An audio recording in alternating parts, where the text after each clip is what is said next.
عروسک نو آورده خانده، نو آورده مقصد چقدر دوستش می‌داری. بچه‌هایی که روز اول زنگ گرفتن چخیل است، یک محبت های، یک عجیب یا که دیگه ای پیشش دور نمیره. همین شهرم که رفتی تیز بگشته بو میبیای. مقصد همین خیلی یک قوه داره که انسان به خودش جلب میکنه. مقصد محبت داری. ولی پیشش نظر آمده که آتا و چت فیراد میکنه. بچه همی جویو این قخته بالای زنک دنه پرتو. ولی نصیحت های کلانترهای ما در همین عروسیش بزن بچه هم. همین خیلی است. خود مانیم نه هممون بین یکدیگر صحبت بزن بچه هم. من دیگر جاها را بها نمیتونم، من خود آنچه که در بین خودمان میبینم. بچه هم بزن.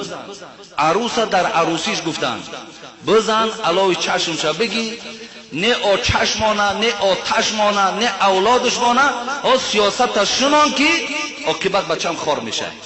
اما ببین خلاف گفته ای خدا، خلاف گفته ای رسول. اینجا در جوانی عزیز وقتی پدر مادر همین نصیحت در شما کردن، حبیب خدا میگه لا طاعت لمخلوق فی معصیت الخالق.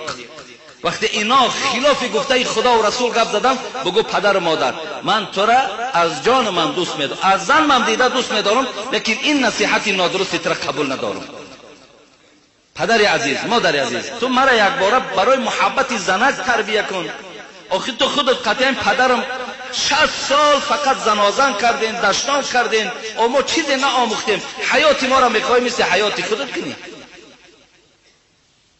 برادر عزیز و گرامی، آخر این حیات ما واری حیات شیرین باید نباشد. همه رسم و همه سنت های رسول ما را دنیای غرب گرفته است.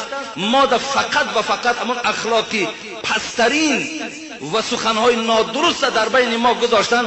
ما همین روزی دراز آلی ببین کدامی تو در یک هفته جنگ نداری، حتمی در یک هفته جنگ داری، دشتام داری، قهری داری، زنازن داری. برای چی؟ سببش در چی است؟ زیرا که ما لقد کان لکم فی رسول الله اسوة حسنه را در بالا که تا که دروازه من شعار نکردیم.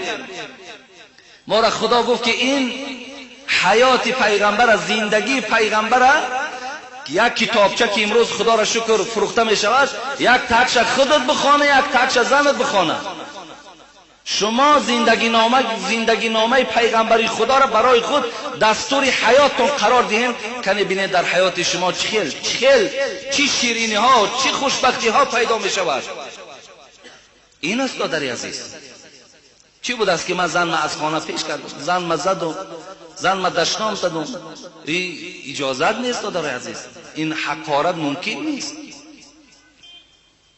برای من خواهر عزیز شما با طاقت باشین، پرصبر باشین، انشاءالله پروردگار همراه شما هست.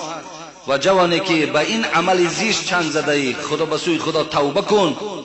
اگر توانی هر شرایطی که برای تو امکانیت میدهد دست میدهد، این زن همراه فرزند خود جمع کن، اونها را تربیه کن، اونها را خدا ترس کن، فرزندها تا بد اخلاق و فرزندها تا در راههای نادرست نگذار که آینده از پشت این فرزندان